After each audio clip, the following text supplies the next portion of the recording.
Good afternoon, everybody. Good afternoon, Saad, Saudi Arabia. Good morning still, Marcelo Murilo Sassamoto, our neighbor in Brazil. We are broadcasting this Retinawesome from outside. Today is the first presential Retinawesome session we have. It's a pleasure to have here Ashraya Nayaka. We participated together in Pen Ophthalmologica. He's from India. And we are waiting for the other friends to join us and start. This Retinawesome session is open to be presential, but of course, not everybody can travel and participate, but we can still go on online. And that's our way, Saad, that the way we started. And Retinawesome is open for all. And we know that since the beginning of Retinawesome, you know, we started in the pandemics. We are still in the pandemics, but we are not in that position anymore. Things are not so bad as they used to be in the past. And now it's an honor and a pleasure to be here with you again. And I would like to call Dr. Saad Wahid to start off his presentation as keynote speaker. And we are being recorded in YouTube as well, and also another recording from Retinawesome from our Zoom channel. We are going to be spreading this into the Retinawesome channel webpage as soon as we finish the session. Thank you, Saad. So tell us something about Saudi Arabia, such a beautiful country that I really want to know. I'm sure Marcelo wants to visit too. Ashraya might know Saudi Arabia. Do you know Saudi Arabia, Ashraya? Have you been there? Yes, not yet, sir. Not yet, yeah. So we could join and make a trip together, everybody, to visit our good friend Saad. The next Retinawesome. So Saad, the word is with you now. Thank you. Thank you very much, Hudson. Well, you know, I'm really looking forward once things will get back together. I think hopefully we will do a Retinawesome here in Saudi Arabia and the city of Jeddah, and I'm sure you guys will like it. I don't want to waste the time, so without further ado, I'm going to share my my slides.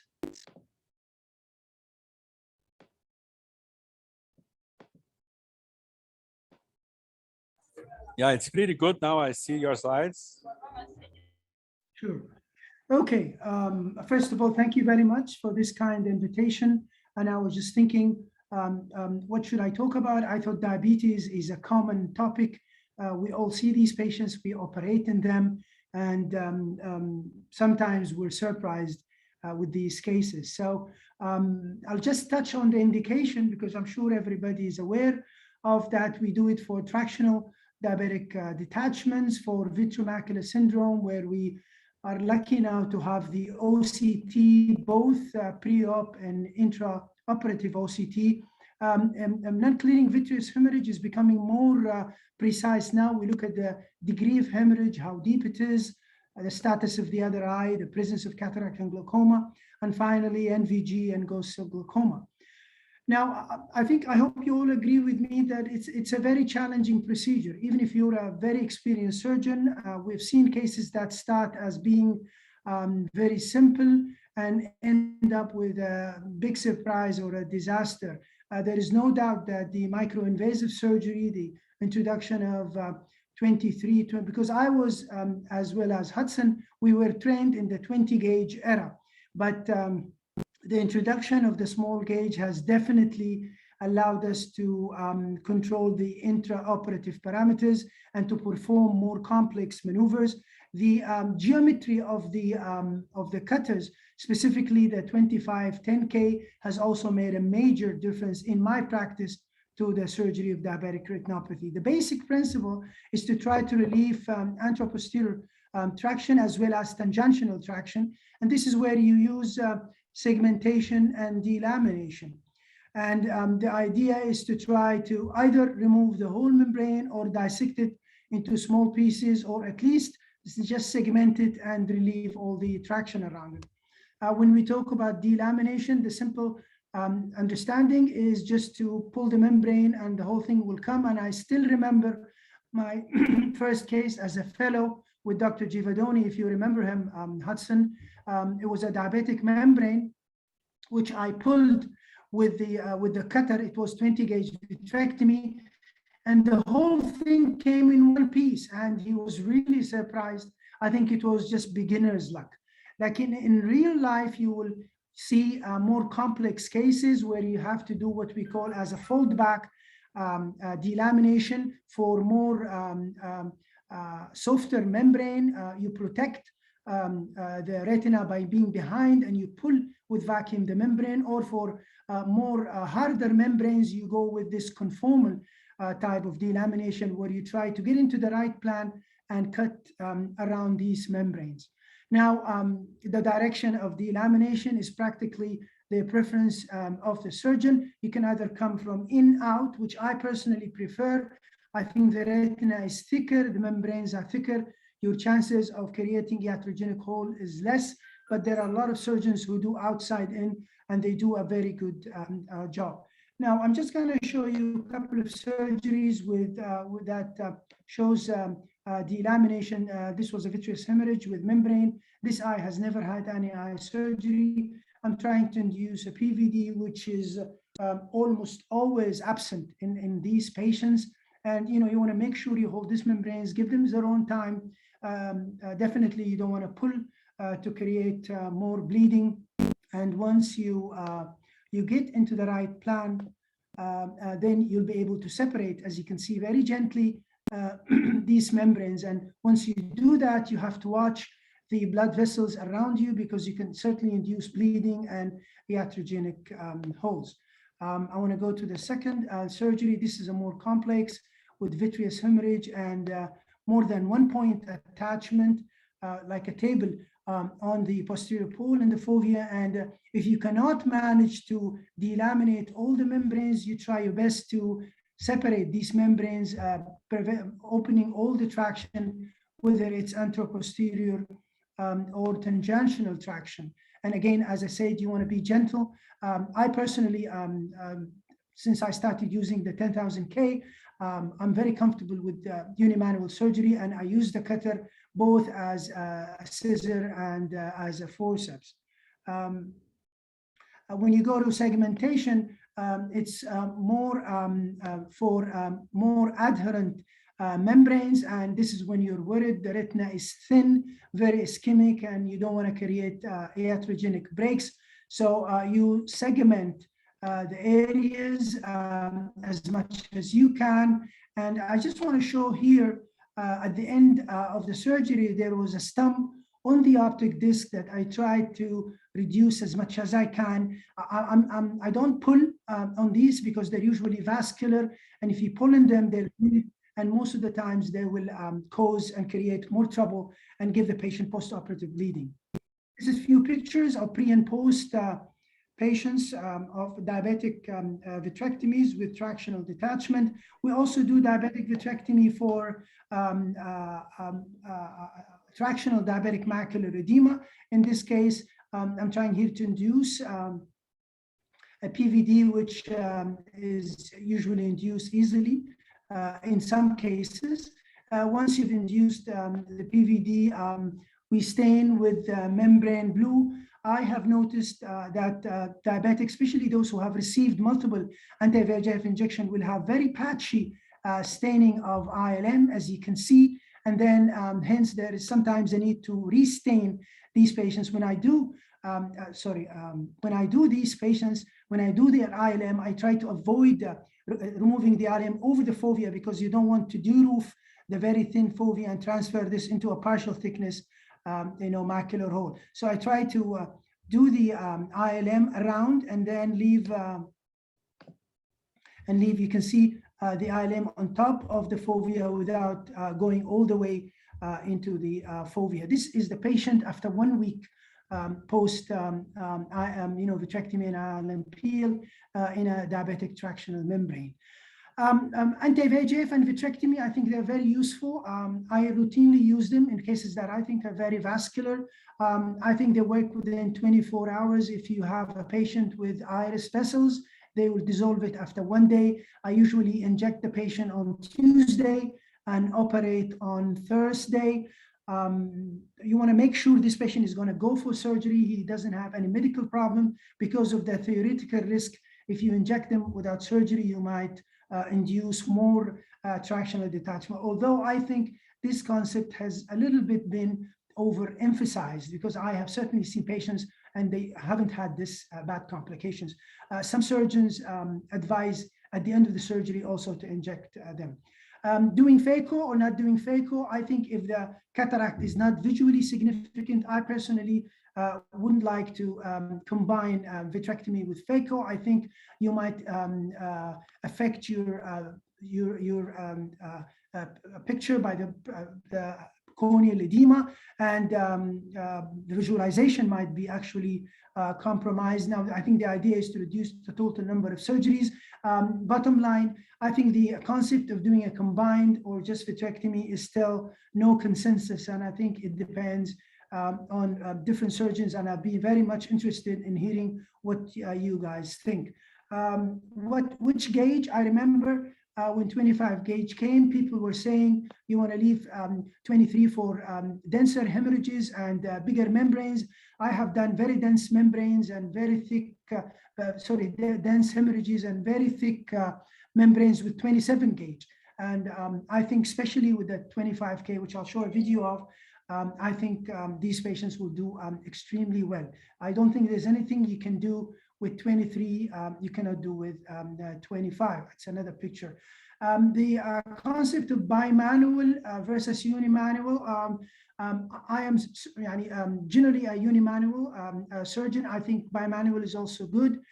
You need to remember that you're going to add one more trocar. I think it's important to remember that if you're going to do bimanual, you have to have good dexterity. Or the cutter and a forceps. I think the best thing is to use, a forceps and a scissor if you're going to do bimanual surgery. But again, I think the design of the new cutter might have allowed us to not need to do bimanual in every surgery. But this is still, again, subject to different surgeons. If you ask me, I think the future is in 3D surgeries. I have used them. They definitely increase the depth of field, have a wider field of vision. And, as for us, after being operating for 20 years, I think they're definitely easier on your neck and your back. I think it's the future to come. You can see how the filters are different. They're very useful when you have a vitreous hemorrhage or you want to do an ILM. So definitely, in my opinion, they're the future to come. This is just a quick video on the use of 10K vitrectomy. I'm just going to go through it quickly. I think this surgery I've shown before. You see how you maneuver the membrane by shape of the cutter. You can get very close to the retina. You can go under the retina, use it as forceps and then as a scissor, and you can certainly release most of the traction. This is a combined, traction or rhigmatogenous detachment. The retina is very thin and mobile, but again, these cutters, as you can see, are very useful. You get very close to the retina. You maneuver the cutter from one side to another, and you are able, as you can see here, to actually dissect these membranes and remove most of these membranes. Here, I'm just completing the PVD, and you see here again, I'm trying to release the traction by gently pulling from one side and then the other, very close to the very thin and ischemic retina, and being able to actually dissect this membrane off the hole, and finally being able to actually completely remove it. Special consideration when you're doing diabetic vitrectomy, I don't think you want to be aggressive in inducing a PVD. These fibrovascular tufts can be very dangerous. And when they bleed, in the past, I've used diathermy, but I've noticed most of these patients post-operatively after 6 months, they develop holes. And I think it's the ischemia from the diathermy. So I, generally speaking, increase the intraocular pressure. And if it doesn't work, I use laser. I'm not sure if peripheral vitrectomy is very useful in diabetic patients because this is a posterior disease, unlike doing a giant retinal tear or a peripheral PVR, where you want to be able to treat the peripheral vitreous and make sure you shave the vitreous base. Post-op bleeding is a very common problem. You look at the status of the other eye, the degree of hemorrhage, you do a B scan. I used to be very worried when I see these patients, but now I tend to wait for 1 or 2 months, and they, generally speaking, clear very well. Thank you very much. Great, Saad. Great slides. And I want to welcome André Jucá, just came in. Bonjour, André Jucá. Bonjour, vous avez l'air parisien. Oui, maintenant ici, nous sommes, il y a la Tour Eiffel derrière moi. The CN Tower, not CN Tower, CN Tower is in Canada. The Tower Eiffel is here just behind me, but it's very cold over here. So I'm here inside to be protected against this cold weather in Paris, you know, but everything seems to be cool here. And we were watching our keynote speaker, Saad. Saad, I remember when I came to Toronto and we started vitrectomy there, and still we used in Toronto the lender systems with the small lenses like that. And after a while, I was doing surgeries with them, with Dr. Diveni, Dr. Lim, Dr. Berger, and I was always telling them, you should better now use wide angle, you know, the Volk system. They had the Volk system actually, but it was not so used there. So you were talking about diabetic vitrectomy, vitrectomy at the periphery. Now with the wide angle systems, we see so clear at the very retina periphery that things came much easier now. And I think in that way, because they are easier to be performed, so we see more, we have better instruments, we have better cutters, and I don't use very much the scissors, the vertical scissors, because the cutters, they are so good and so sharp nowadays. When they are coming to 7,000 cuts, 10,000 cuts, 1,500 cuts, 50,000 cuts, and so it's a lot, you know, we are much better on that. And about cautery, you said that you could get some breaks secondary to the cautery, but when I use the cautery for diabetic patients, I go straight to the vessels. I go very, you know, at the focal point where they are bleeding in order to avoid these post-operative bleedings. And it's usually okay, but you know, still they can rebleed. In many cases, even though the surgery often is from the posterior pole, if everything is sorted out and cool in the posterior pole, I use gas. But if not, if we have this retinal detachment in the periphery, so I like using silicone oil.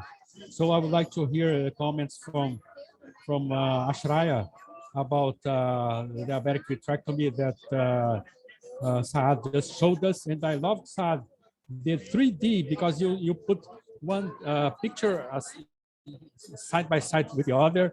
And so I think the future in imaging is also 3D, and we are getting there. So Ashraya would like to comment on Saad's. Excellent presentation, sir. Really enjoyed all the slides.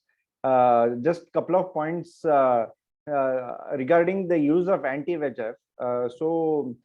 Just 2 weeks back, as sir mentioned, I had a presentation on the similar topic on combined retinal detachments. So I have never regretted on using anti-VEGF at whatever timing it is. So the thing is, like I tell my fellows, that what is the maximum complication we will have with an anti-VEGF.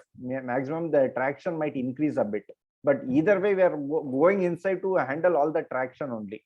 So what is more important in using anti-VEGF is avoiding intractable bleeding.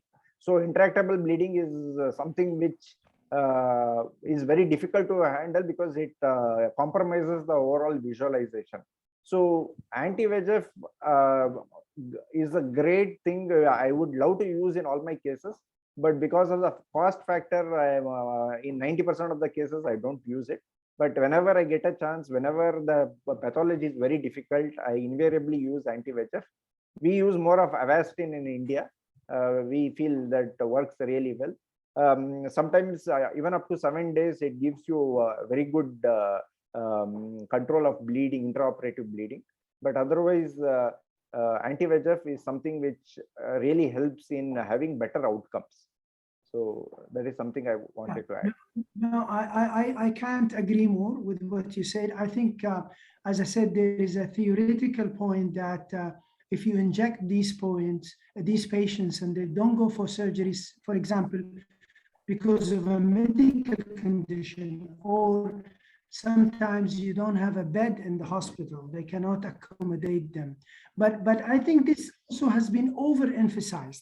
I agree with you. I have seen these patients. They don't usually detach like crazy. All what happens is just a little bit more traction. Sir, one question, sir. Have you used any buccal in any of your diabetic cases? That's a good question. As I said, most of the time the pathology is in the posterior pole. So no, truly no. I can't remember when was the last time I put a buccal in a diabetic, but certainly I think one of the indication is a combined, rhegmatogenous traction, especially if it's inferior, as Hudson was saying. Then I need to put a buccal or put silicone. It's very common that we see these diabetic retinal detachments in the periphery. They are very tractional. As the case I'm going to show you, I have this case that I'm going to present shortly with diabetic retinopathy, but also the patient did not have only posterior disease, also peripheral disease, and sometimes the tractions are so strong that we have to relieve them. So that's why oftentimes it doesn't pay off to put a buccal in the patient at that time. And you're better off doing the normal or regular vitrectomy with the work in the retinal periphery as well. So very cool, great, Saad, great presentations. And Marcelo would like to comment on the Saad's presentation. It was a beautiful presentation, but I agree with you when you said the post-op hemorrhage is usually very common in these patients, in diabetic patients. So it's important to talk with the family and tell them that probably the visual acuity is not going to be perfect at the 1 day post-op, that they need to wait at least, like you said, 15 days, 1 month, maybe. Perfect. Yes, true. Just a comment. So we have published a paper on use of silicone oil, whether it is able to prevent vitreous hemorrhage post-operatively. So just wanted to, we had a large case series, and the thing is, oil doesn't prevent vitreous hemorrhage. So people who are thinking that oil will prevent vitreous hemorrhage, they're absolutely will be found on the wrong side. So the main thing is we have to absolute proper dissection and hemostasis on table will prevent all the post-operative hemorrhage. And even if it happens, it easily resolves. Yeah, very good thoughts. And I would like to invite now André Jucá. How are you, my friend? Excellent. I know that if you present your case in the next World Congress with a different technique, I'm sure you're gonna get the prize now, because your technique, from what I know that you've shown in the past, was the first of that type. So I was amazed with your technique. Yeah. And most of the retinal surgeons, they do, scleral IOL fixations and things. I myself, I perform the regular way. I might have made some and some with Yamani technique, but not very much. I know you are far more experienced than myself, and I would like you to share your technique and the way you manage those intraocular lenses. Thank you very much, my friend. I would like to be in Paris to enjoy a nice glass of wine in this nice cold weather. Here is so warm, so hot. Yeah, I know it's a good place for the wine as well. Even though I don't drink much wine, my wife drinks a little bit. She's just in front of me with this marvelous glass of wine here. And of course, we are in France, so we have French fries as well. Of course, they are from here. And my kid here, Daniel, 3 years old, he's enjoying a lot. He's happy and smiling. He knows he's in a different place. Good place to be now. I see that there is not, people are not using masks anymore. I don't see people. You are right. Not very many people using masks. As you see here. Not everybody. You see in the restaurant. Yeah. Dá hello aí, meu bem. Dá hello. Hi. Oh, a nice spot. So not everybody wearing masks here. Yes, because when you are inside, actually when you are outside, it's not obligatory to wear masks. But here, when we are seated, like in Brazil, we don't need to wear masks anymore because we are in the restaurant. But usually around the city, just walking, people are not wearing masks because it's not a rule anymore. So people, as you see, some wear masks, some not. I think that's because of the this is international city, So you see mostly people wearing masks. They are from outside, and people from here, they don't wear masks at all. I don't see anybody. It's nice that things are getting back to normal in Paris. It gives us hope. It's nice seeing you there in Paris, and a nice spot you got there, and it's nice being with the family and beautiful kids. It's also vacation time. It's good to be around, and of course we have this great event tomorrow with the President Macron is going to open the ceremony over here for the first international meetings in the medicine, in general medicine, and also ophthalmology and surgery. And so it's great to be here. It's a great spot. And actually, it's not that cold. It's cool.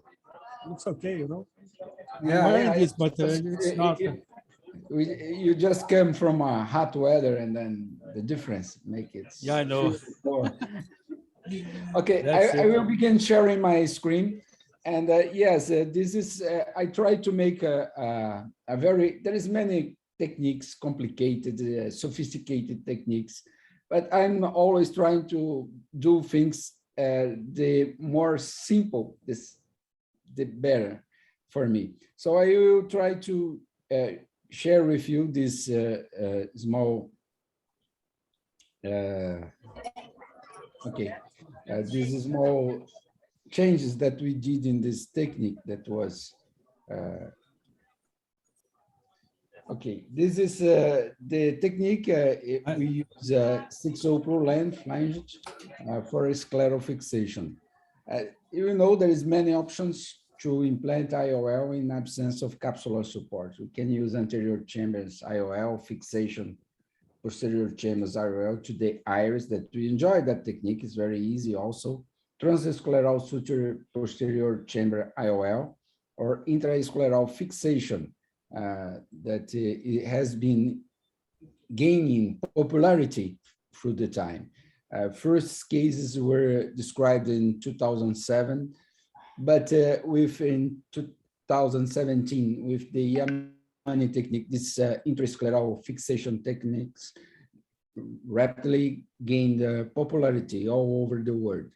A Brazilian guy in 2019 described a technique that he used, a Prolene technique fixation, and Asia described this technique using it outside of the eye. We are going to show you the resistance first, that we try to pierce the IOL with this 6-0 Prolene to see if the resistance was really good. And indeed, the resistance was really very, very good, as you can see. We just did this flange to try to, you see that we pierce it at the junction of the optic and optic zone, as we do inside of the eye. We are doing this with this hydrophilic lens, but it works as well with hydrophobic IOL, not of course with old rigid PMA lens, but you see that's very, very resistant. It doesn't tear.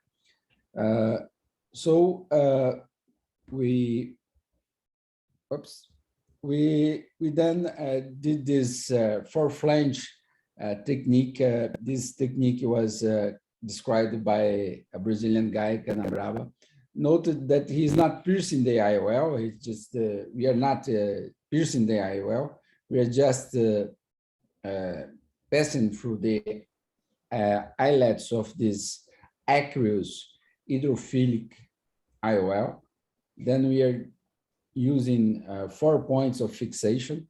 This IOL, it's very used to fixate it with other kind of suture, like Gore-Tex suture.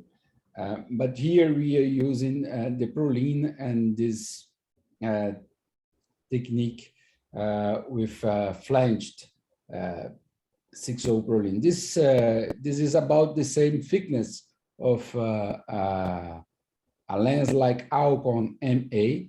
So you see, it's very, very simple and very stable, because you have here 4 points of fixation, and it's just, you don't have to bury the anything.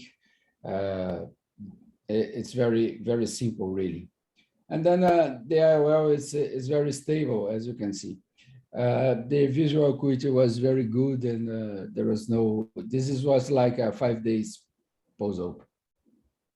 So then we tried to do something simpler than that. Yeah, and this is, we are trying to do, no, let's try to take the IOL that was down on the eye, get it up. This is a hydrophilic IOL, that's why we are not putting it in sulcus.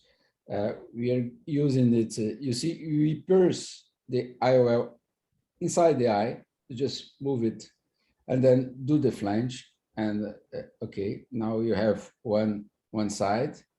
And then we are going to do the same with the other side of the IOL.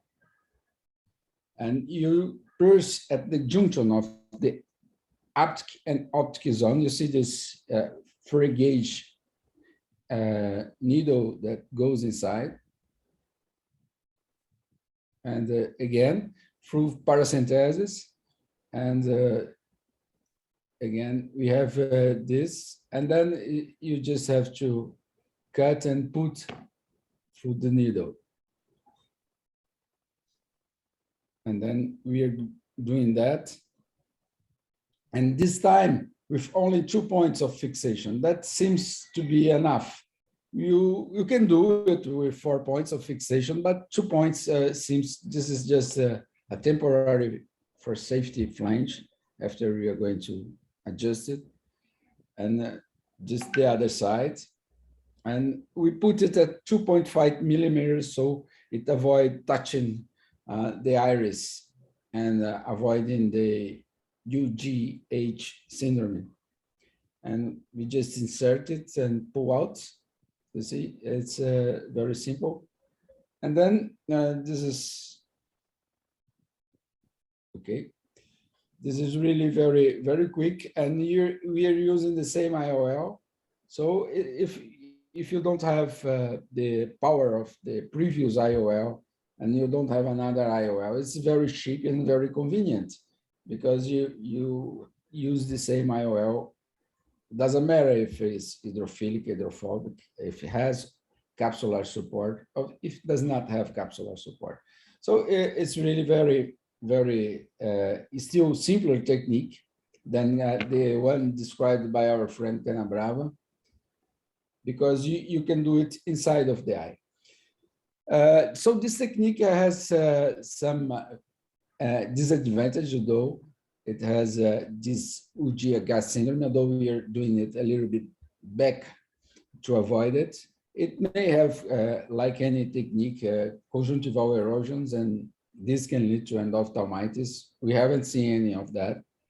The lens may be tilted because we are fixating in only 2 points, but since they are 180 degrees apart, we are not seeing that at all.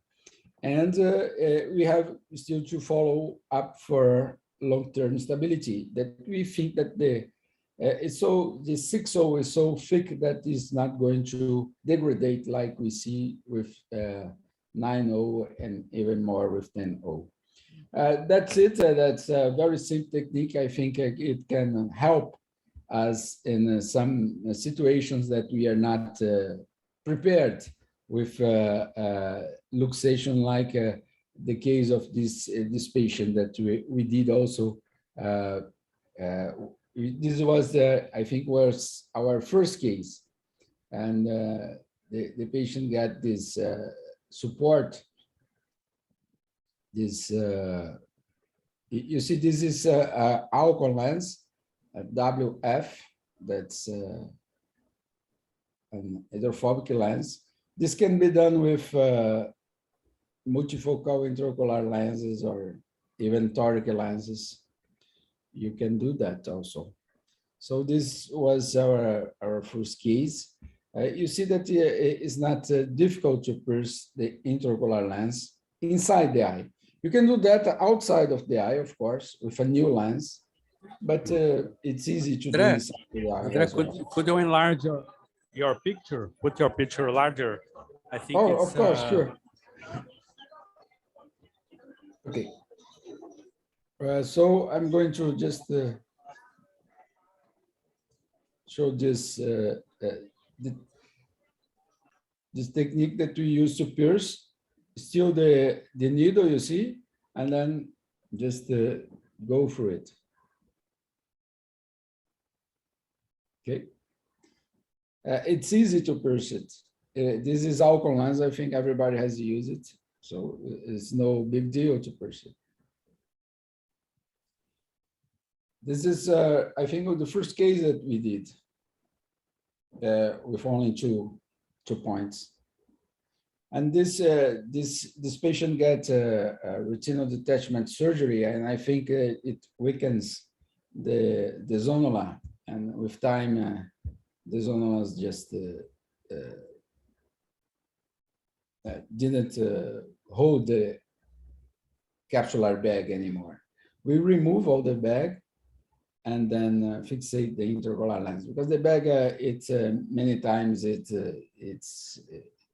gets on the way of the lens being on the plane that we wish.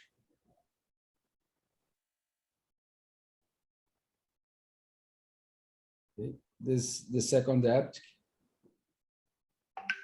Now we change a little bit. We are doing that passing the 2 needles before adjusted. Just give more space for it.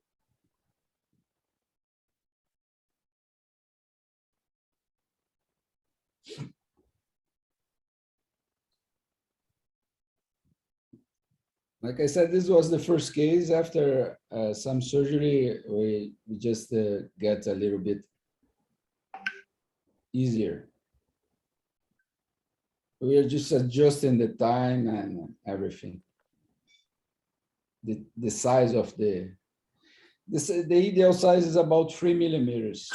So it's about the ideal size. So now we are doing it much easily. This was the first case, was not difficult for the first case, but yeah. And as you can see, we can do with any kind of intraocular lens, except. And the IOL gets very well centered. I see no Yeah. tilt. No tilt. Yeah. We are doing OCT on this patient, and the lens is really very, very plain. So that's it. Thank you, André. Merci beaucoup. Ils sont très bien de votre cas de chirurgie vitrétinienne. Alors, je vais demander Marcelo Murillo pour faire les commentaires. Marcelo Murillo, vous comprenez bien le français. I would like you to comment on the Andre's cases. Io parlo italiano. Scusa.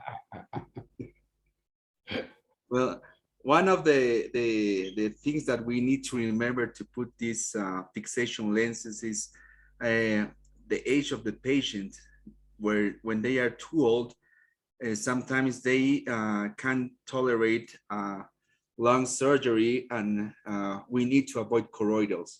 So it's one of the things. I believe this technique is a beautiful technique applied in some patients, not every patient. Yeah, me too. I think sometimes with good iris, and it's also an option.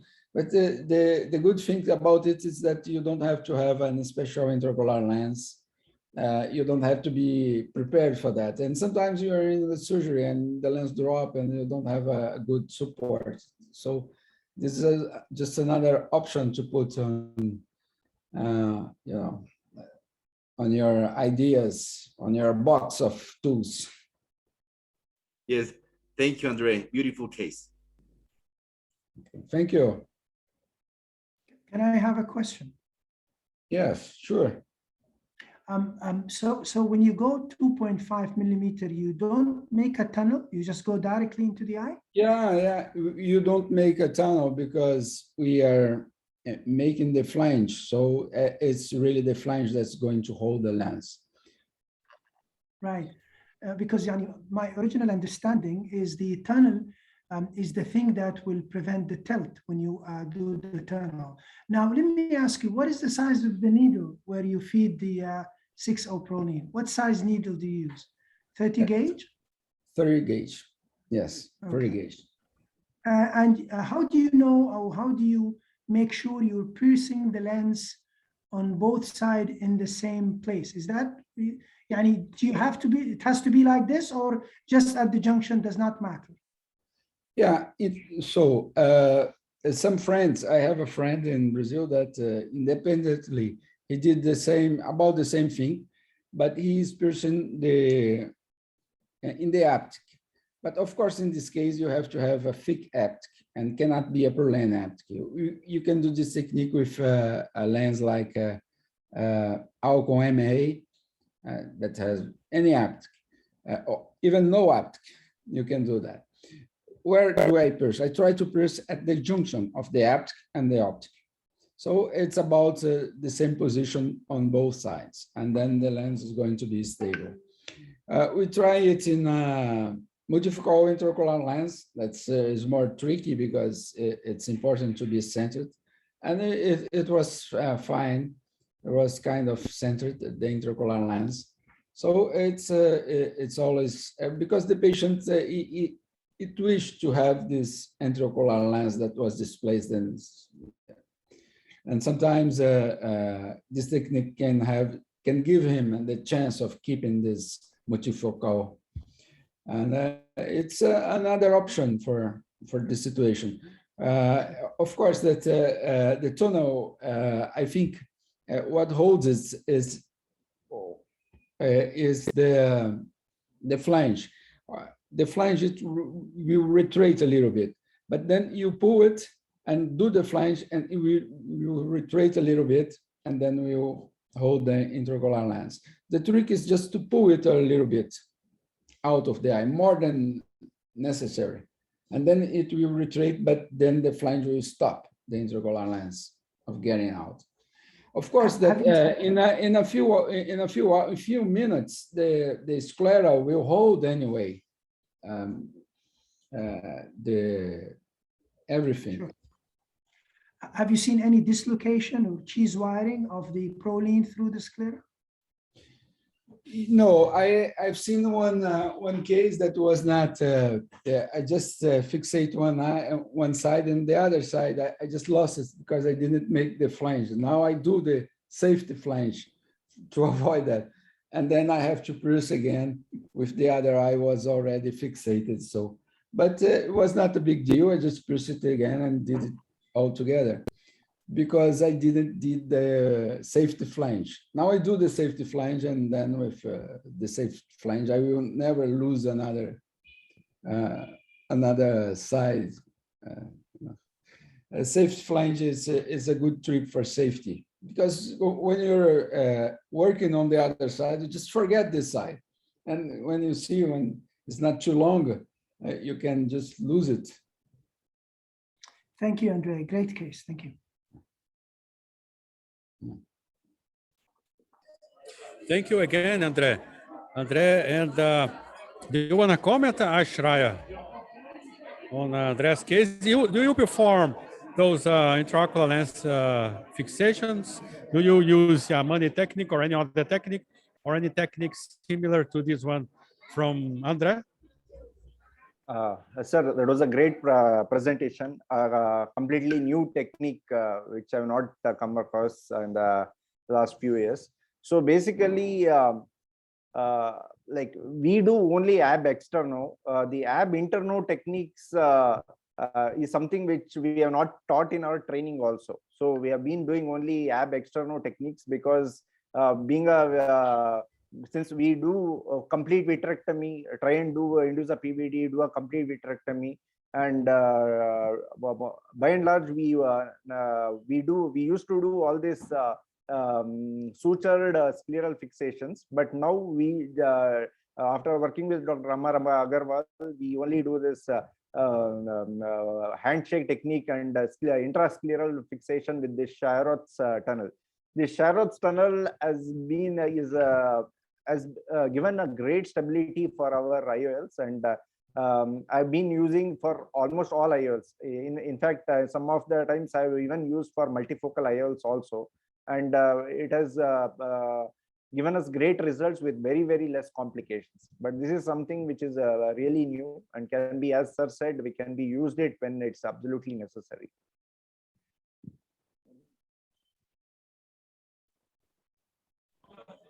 Thank you, Ashraya.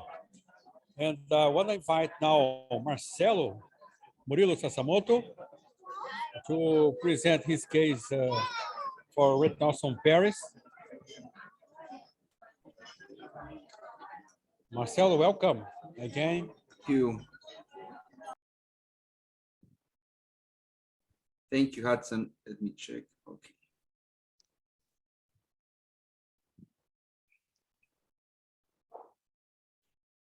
Okay.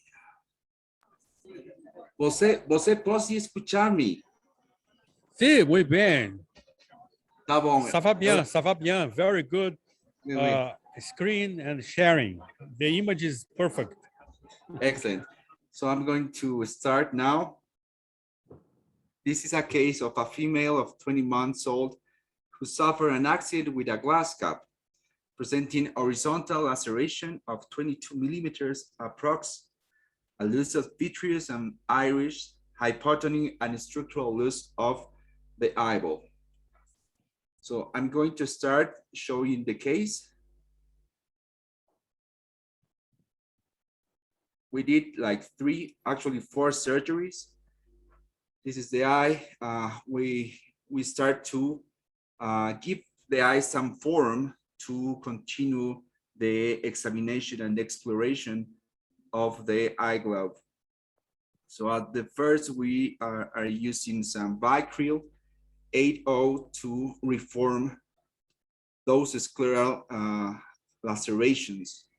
And then we use nylon tenol to repair the corneal lacerations. As you can see, the iris is totally, some of the iris, it was really lost, vitreous loss, and we need to keep some form, and the hypothony of the eye also was concerning us. Then we always check the equatorial part of the eye. Sometimes some laceration would be really hidden. So we need to check always that part. Then we focus and repair all the eyelids and the lesions of the skin. It was a really very, very unfortunately a case. So we did that also at the same moment. So that was the first surgery, just closing the eye and wait. We wait like 15 days to recover and to see some to enter to the vitreous and to the retina actually, and see what was going on in the retina, what was going on with the retina at the moment because of trauma. So when we enter, we found a retinal detachment. Well, first a vitreous hemorrhage, then retinal detachment. You can see a big hole around next to the optic nerve. So what we did was applying the retina, cleaning all the hemorrhage around the macula. And this big hole was caused by this trauma, this glass trauma. So then we are making an air fluid exchange. I need to put a chandelier because my visualization was not that good. So with the chandelier, I get a better visualization and start to put in some laser. Then, as you can see, there's a choroidal in the left part of the screen. So I needed to hurry to finish my second procedure. So we put some silicone oil. The patient was aphakic because of the trauma. I put methotrexate at the end and betamethasone. So my third surgery, it passed like 2 months. And the third surgery was with a new retinal detachment. As you know, this 1 year and 8 months girl, it's difficult to control the position, difficult to, the kids always are playing and moving, and it's really complicated to do pediatric retinal surgery. So we got a new retinal detachment in this eye with PVR in the inferior quadrants. So we perform a new retina surgery. As you can see, all the traction, inferior traction that we are seeing at the moment. I remove the silicone oil. That's the real appearance of the retina. So I start to clean everything, make sure that, I mean, cleaning all the subretinal fluid. And I was saying, make sure that this posterior yelloid is totally cleaned. So sometimes I use, to make sure that I'm doing that, and use triamcinolone to check if all the posterior yelloid is removed. And then when I perform this retinectomy, inferior retinectomy, as you can see, I did this Tetris technique that I mentioned 2 retinosomes before. That is cutting the retina as a block to avoid traction. I did that in this little girl.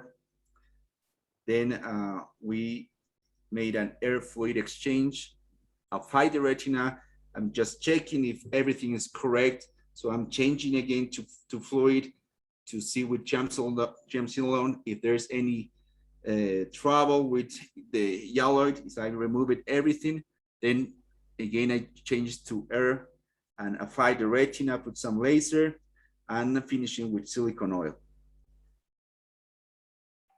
My problem was because of all the laceration, I didn't want to make another put some new trocar or new incision for the silicone oil. So I prefer to use the cornea, made an incision in the cornea, and fill the glove with silicone. Because I got a choroidal the last surgery, so that was the real issue. Thank you. Thank you, Sasamoto. Such complicated case, and you managed very well. You know, sometimes we have to wait, especially in those trauma cases. I usually wait for about 15 days for the hemorrhage to kind of go to the process of liquefaction, and so that you have a better view and better media and clearer media to actually watch and do the surgery. In this case, you managed very well. And after the second approach with the silicone oil, the image was pretty much better. And I find it interesting that you showed us the use of the methotrexate in this case, and of course, in many cases of PVR. And I would like, I'm very interested in knowing the results from your approach and use of methotrexate for avoiding recurrences, avoiding, you know, especially in PVR and especially in those cases of trauma and hemorrhage. Could you tell us about the dosing and how often you do that? You do methotrexate for what percentage of cases? Well, in this trauma case, there are some papers that mention the use of methotrexate could help to avoid the cellular proliferation. So I use it in trauma cases, the PVR cases, and it's going very good. The only problem is that you need to use within the intravitreal injections many times. At the beginning, once per week, then once per 15 days, then once monthly to complete maybe 6 months. So sometimes the patients can't collaborate as well as you want to. But excuse me, in this case, you just use one injection. No, in the next I use again, so I didn't put it in the video, but I usually do that. Yeah, it's congratulations. It's a tough case. Thank you. I guess would change the scenario of making is that in different steps. If you have an intraocular foreign body, in this case, I think we must go anyway to get it out. Exactly, exactly. Thank you, Sasamoto. And Francine won't be able to join us. She's still in the surgery. She's got a complicated case over there back in Brazil. And so I'm going to show you my case.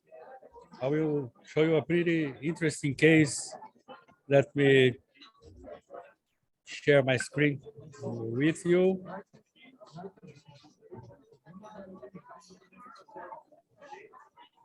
Just a sec.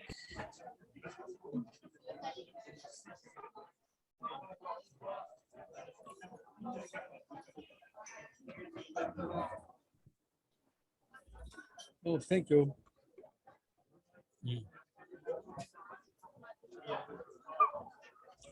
It is there. Can you see my screen?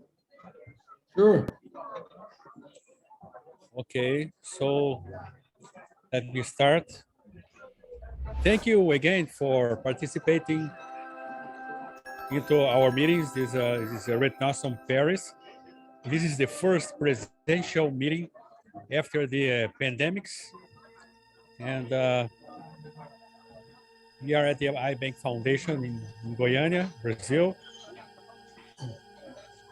So this is inverse ILM flap and stuffing technique for traumatic macular hole with PVR and retinal detachment. Pretty tough case because as you see here, the patient has this retinal detachment with retina shortening and also this macular hole.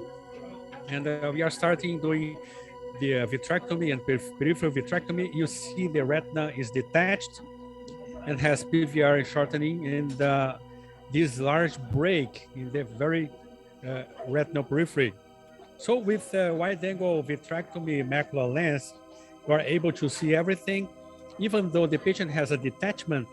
After removing the vitreous and doing nerve fluid exchange, you see the retina is detached there, but still, if you put brilliant blue right at the middle of the macula and make a very good staining of the macular area, and now after this, you see using PFO to do the peel, we have to find the place, in the good place to peel it off. Of course, I wouldn't choose around the macular hole because the retina, the ILM there is very thin.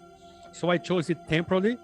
I'm lifting off the internal limiting membrane, and you see that the silicone, I mean the perfluorocarbon liquid, is holding the retina back there and avoiding the retina, the detached retina from causing a trouble during the peel. So the perfluorocarbon helps you a lot. And now I'm choosing the other way around to find the other edge of the internal limiting membrane. As you see here, I'm going round and to go very close to the first peel. And now I have the two areas of peel, and now I will put, as you see here, the internal limiting membrane underneath the hole. As you see here, by transparency, you can see that the hole on the side, you see there, the internal limiting membrane is at the hole underneath and not touching the retinal pigment epithelium. And you see that the ILM is still attached to the other part, to the inferior part of the retina at the ILM site. And as you see here, I'm showing how is it still attached there. And the ILM is already stuffed in the macular hole. So when I put the first inside the area there, the first ILM, it came in inverted. And now I have to work the retinal periphery because of the shortening and some bleeding due to diabetic retinopathy and vessels. So I went very peripheral. As you see here, you see the retina is being treated and cut with the peripheral retinotomy, but with the help of the perfluorocarbon liquid, things become easier and easier. And now it's still with some bleeding, but we use the endocautery, as I had commented in his case. And I do subretinal vitrectomy as well. And as you see here, the perfluorocarbon liquid attaching the retina all over. And now it's easier to go on and do the endo laser because the retina now is attached. As you see here, we already finished the macular part, and now we are on the second part of the surgery, now doing the direct exchange of perfluorocarbon for silicone oil. You see here, you have to remove the perfluorocarbon up to the last droplet. And with the wide angle vitrectomy viewing systems, that comes a lot easier to do. And that's the case. And we could perform the vitrectomy, treat the macular hole. And as you saw, this macular hole was kind of diamond shaped. And you know that the patient has this history of trauma, so also diabetic retinopathy. And of course, that makes things worse because you have two severe diseases going on there. You know, one is derived from trauma, and another is diabetic retinopathy. But that went well, and even though we use silicone oil because it flows inside the posterior chamber, I like having the patient put a position facing down so that the silicone oil would float over the macula area to help close the macular hole and also to keep the retina detached. So thank you very much, and I would like your comments on this case. Thank you. Congratulations, Hudson. Very nice case, tough case, and good IML peeling, and nice idea of using PFL. Have you ever seen a subretinal PFL when you're peeling it? Since it No, seems it never. never No, it occurred. never go down the retina because in this case, the macula had not this detachment over the macula, only the macula hole. So I did not see much of attraction or anything like that.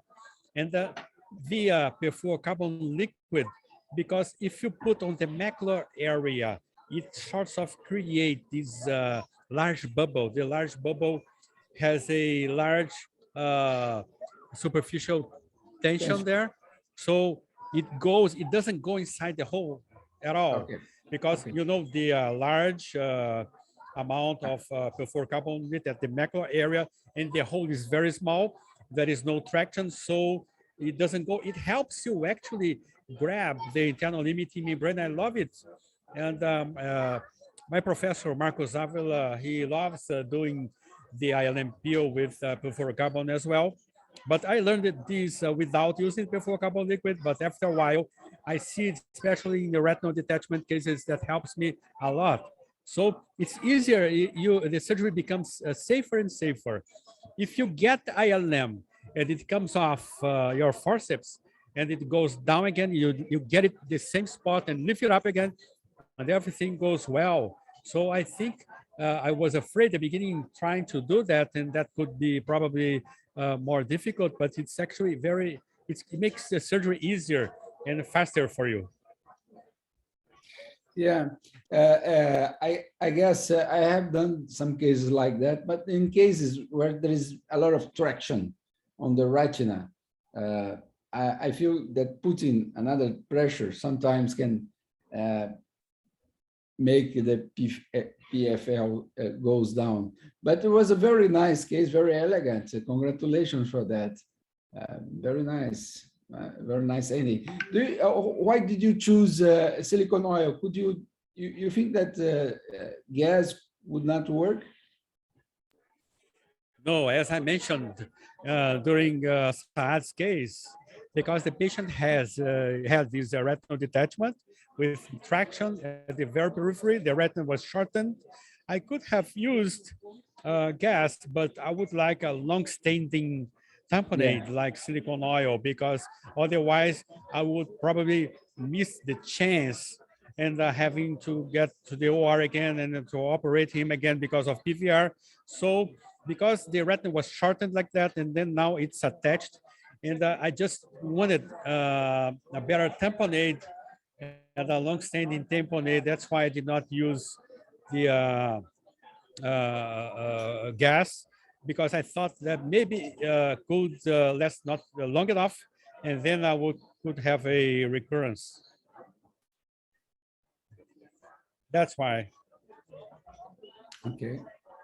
Nice case. Congratulations. Thank you, Andre. Thank you, Andre.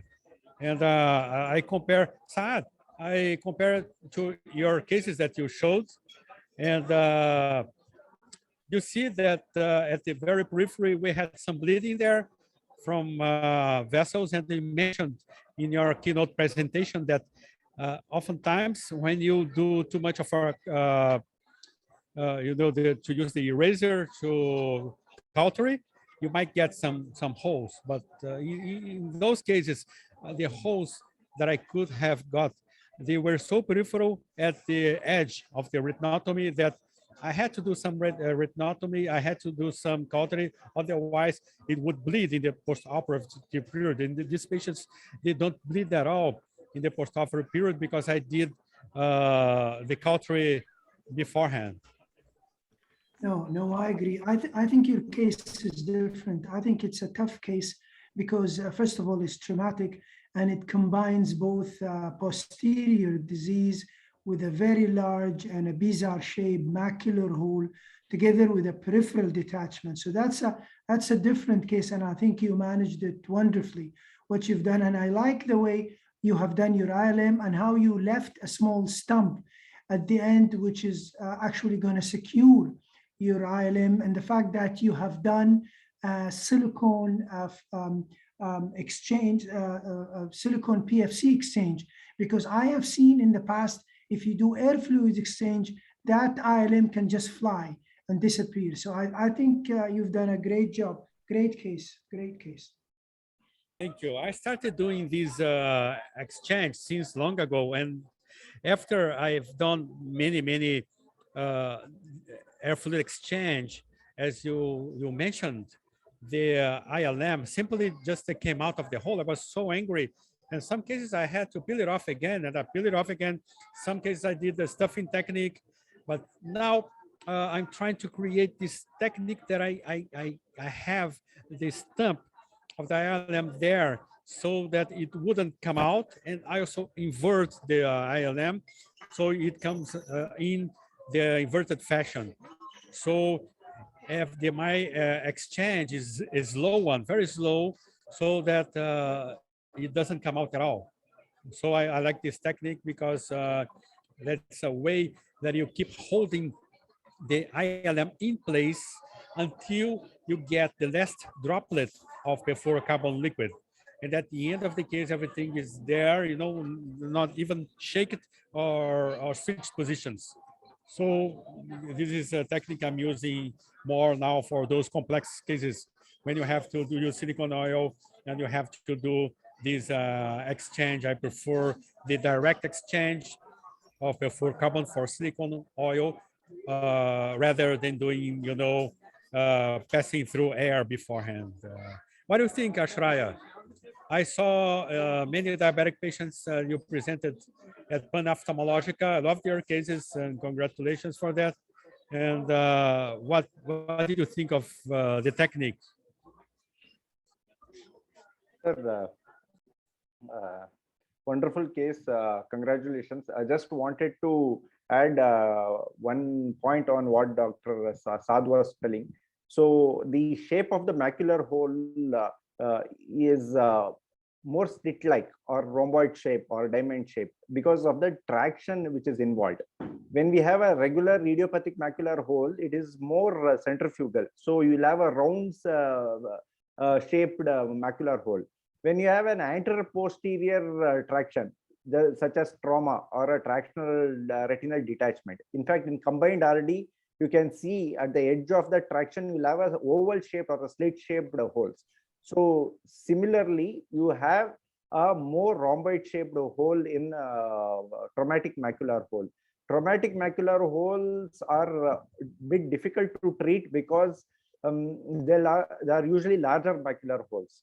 So those macular holes need the ILM peeling, mostly in inverted flap technique. So excellent technique.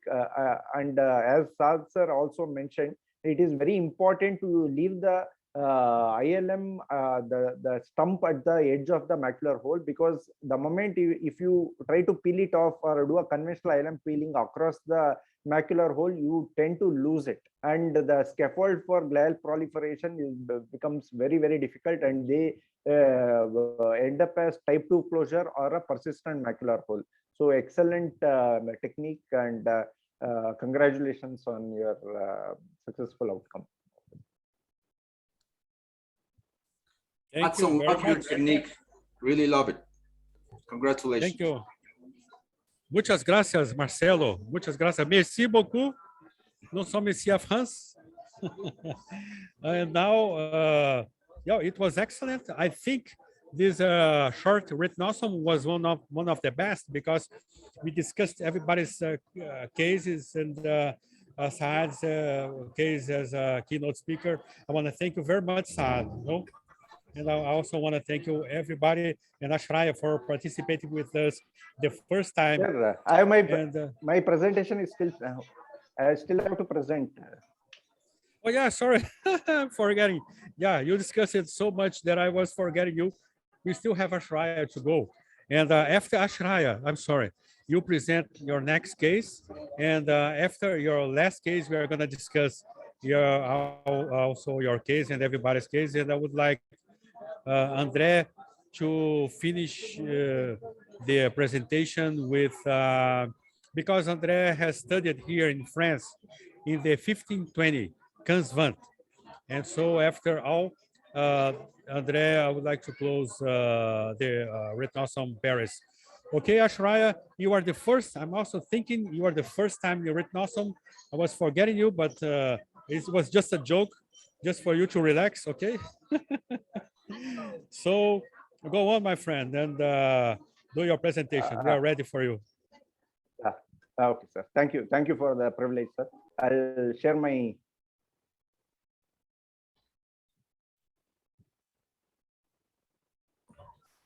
Just a sec. Okay, now you are sharing. Yes, sir.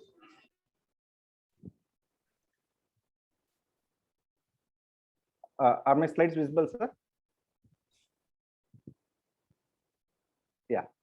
So thank you, Hudson sir, for giving me this opportunity, and thank you, Retinawesome Paris, for having me here. And without any further introduction of mine, so I'm Dr. Ashray from India. I'm a vitroretinal surgeon. I'll be talking on newer aspects in reducing metamorphopsia after successful retinal detachment surgery, which are associated with giant retinal tear.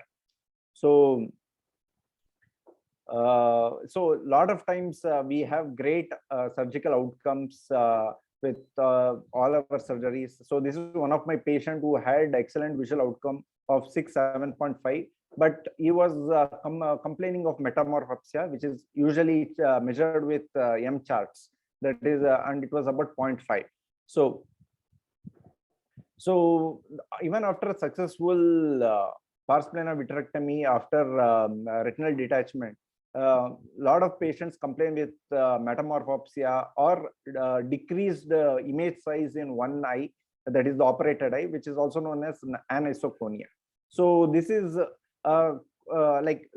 this is something which we need to address with our newer population, which are getting these retinal detachments, because 6/6 or 6/9 is not enough anymore.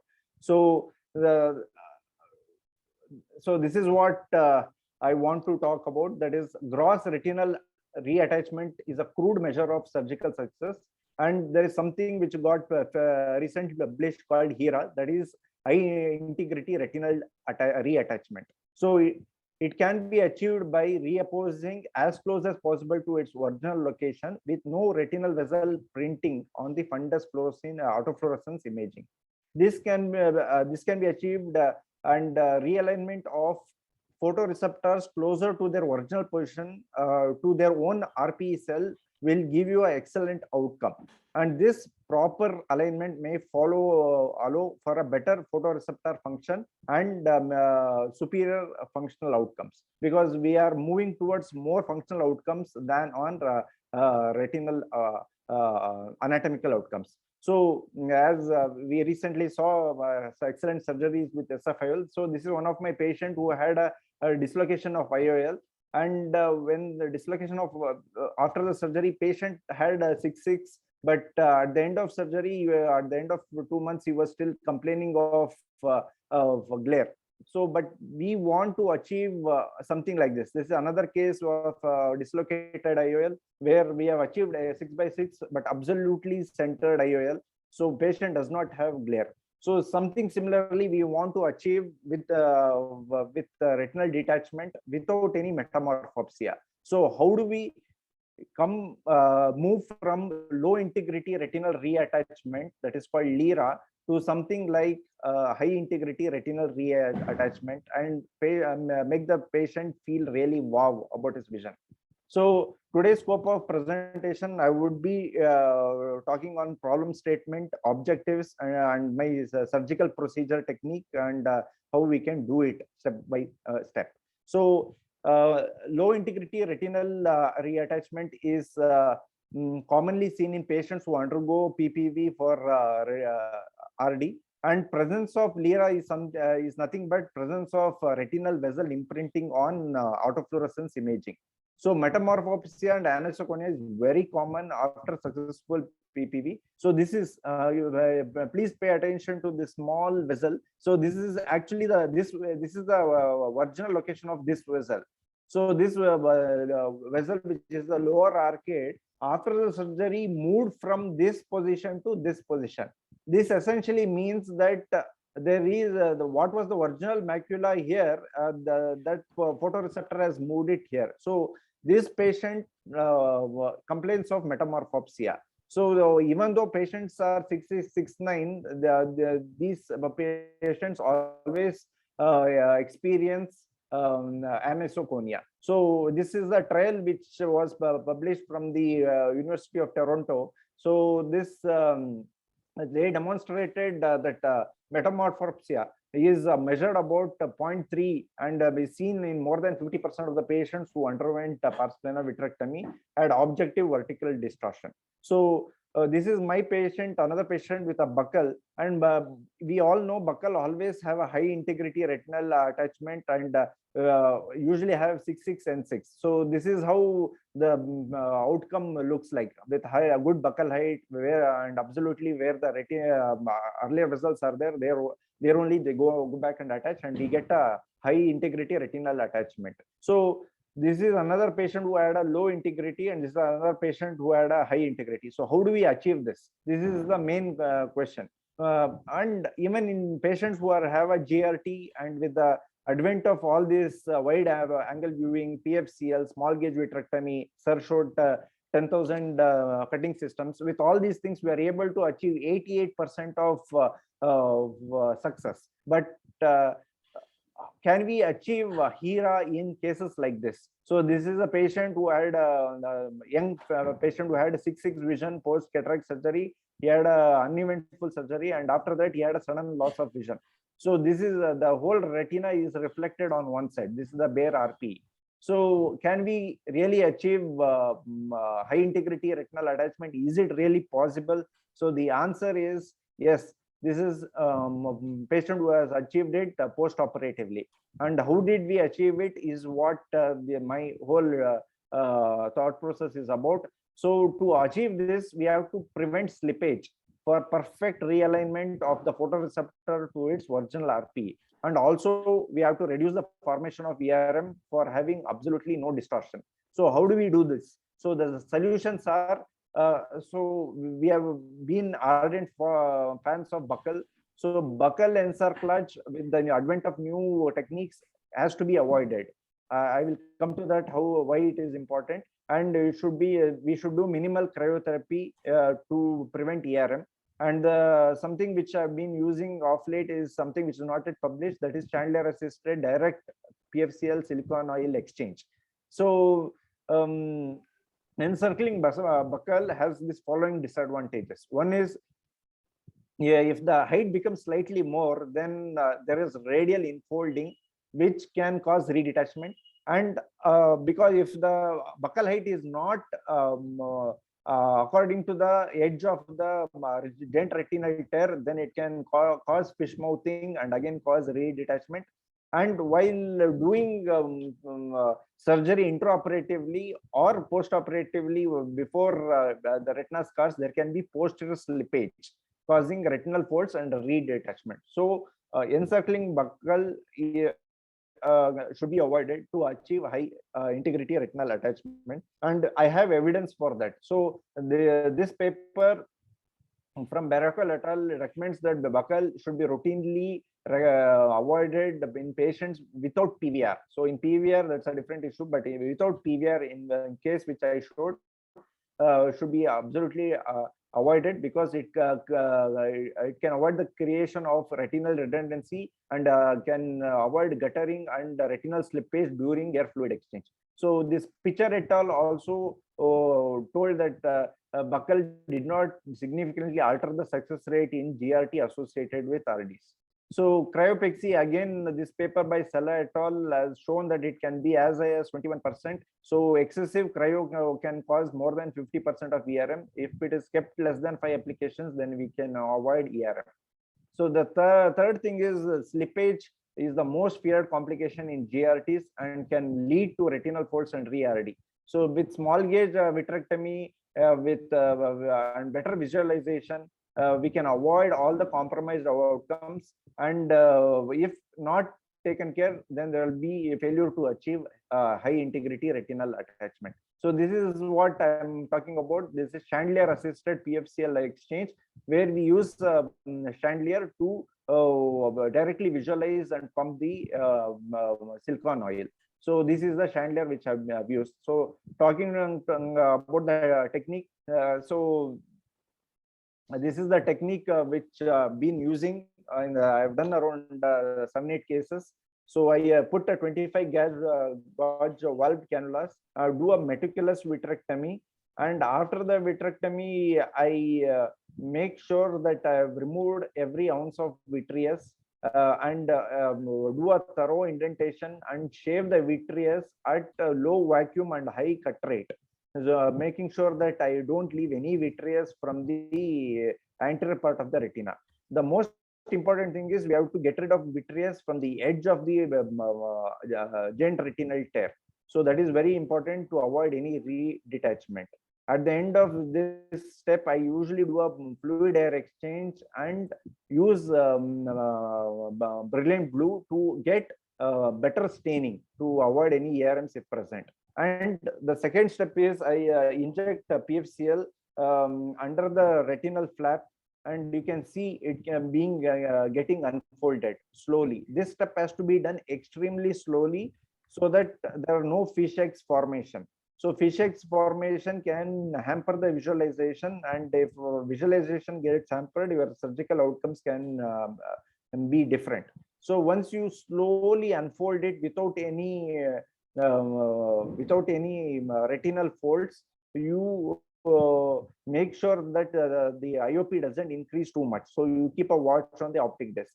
And once everything is done, the PFCL level should be kept below the level of the fluid level. Otherwise, you will have continuous bubbles like this.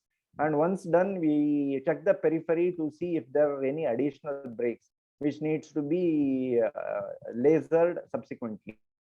And at the end of this, we start using laser. So from the anterior edge of the posterior edge of the GRT. So we do it, we do around 4 to 6 rows of laser very meticulously without causing heavy burns, because laser itself can cause retinal breaks. So slowly from edge to edge of GRT has to be done, and the laser should be reached to all the nook and corners of the edge, so that cryotherapy can be avoided. If we really have to do cryotherapy, then it should be kept less than 5 spots per surgery, because it can cause ERM. So after that, after this thorough laser, then we can go ahead with something known as Pfcl exchange. For that, we have to add more PFCL before putting the fourth port for the chandelier, because the moment you put some amount of PFCL can leak, and there can be slippage. So it is very important to add on more PFCL before doing this step. And once we secure the PFCL in the opposite quadrant of the superior quadrant, that is the inferior quadrant, so that you get direct visualization of the retina. So once you do that, you start injecting silicone oil directly. So this is called Chandler assisted PFCL silicone oil exchange. And before doing that, we have to aspirate all the fluid from the anterior part of the PFCL bubble. So this I'm doing it very carefully under direct visualization. Otherwise, this fluid will seep through the retinal edge and cause a posterior blob of fluid. So this has to be meticulously done.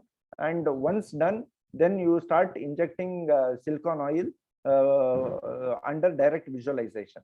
So I'm using Constellation allows you to inject as well as extrude alternatively. You can't do it simultaneously. So I inject silicone oil slowly, and also I use extrusion mode of Constellation to remove all the silicone PFCL. So this is the PFCL bubble which I'm removing it. So this has to be done extremely carefully because sometimes because of lack of visualization, you can cause inadvertent trauma to the posterior pole. And I have not done a posterior retinotomy because that itself, laser to that also can cause ERM and cause distortion later. So the last part of the bubble has to be carefully removed so that you remove all the small bubbles of PFCL. So this is how. So you do a direct exchange as well. Correct. So Ashraya, very great, correct, because PFC makes a good view from the periphery. So after that, I use a like the small part. So I use a vent called which helps me to avoid any overfill of the silicone oil to prevent post-operative glaucoma. So this is the technique, and this is post-operative 1 month. So we get excellent apposition. So you don't see any retinal shifting. So this gives you excellent vision as well as no metamorphopsia. So this is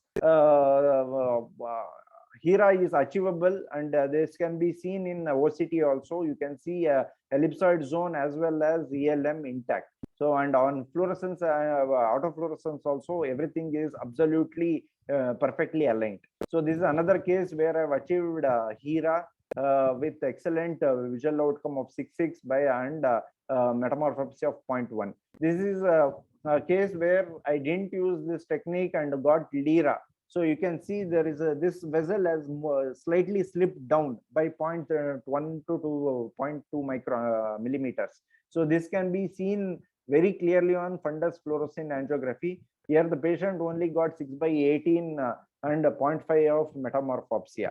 So to conclude, retinal displacement is absolutely real, and HERA is our new goal in RD surgeries. LIRA can be prevented following these steps. Even though metamorphopsia looks far-fetched in these cases, it can be addressed by following these steps. Functional outcomes are also as important as anatomical outcomes. So it is extremely important to move towards the functional outcome. So today is Diwali in India. So thank you for your kind attention. I'll be happy Great to take technique, Ashraya. You were awesome. You know, I love the way you did the direct exchange, and then you left the sclerotomy without the tubing to avoid, as you said, hyperpressure or glaucoma. So when you do this direct exchange, you always put another sclerotomy, just an open one without the tubing itself. So it sort of lets the pressure escape off. That's why. Sorry, sir, I didn't hear. You put the extra sclerotomy on the site during your direct exchange of perfluorocarbon for silicone oil. The reason is to avoid the glaucoma, and that could give you the hyperpressure. Yes, sir. This so that's why. Yeah, vent actually actually tells you till what level silicone oil has to be injected. So you have this vent actually prevents all your overfill cases and prevents all your post-operative glaucoma. So you will exactly fill how much the oil is needed inside the cavity. Yeah, it's a good thing because you put the sclerotomy at the pars plana site, and when the oil lifts up, and of course that would escape, and you see you are on the level. And that might not happen if you Correct. have a 5,000 silicone oil very thick, but usually you know about where you are, so it avoids also keeping the eye with the hyperpressure. And when the oil approaches up, it goes up like that. And sometimes some air bubble could leave the area, and then you see, no, I'm almost done. So very good way to do. I do some things pretty much like you do. And this technique of the X-ray sclerotomy, I'm gonna do in some of my next cases. Thank you very much. And I Thank you, sir. also Thank you. want to thank you for being the first time here in the Retinawesome meeting, and all the others. This presentation will be, it's still live in YouTube, and that will be in our Retinawesome channel. So I'm very pleased that you came and shared this knowledge with us. Thank you very much, Ashraya. Thank you, Thank you, sir. everybody. Thank you. It was Thank you. a Happy real Diwali. pleasure, and happy Diwali for you. Thank you, sir. Thank you. Now we are closing the session. Thank you, Ashraya. Have a Okay. great Bye, night. sir. Thank you, sir. Bye.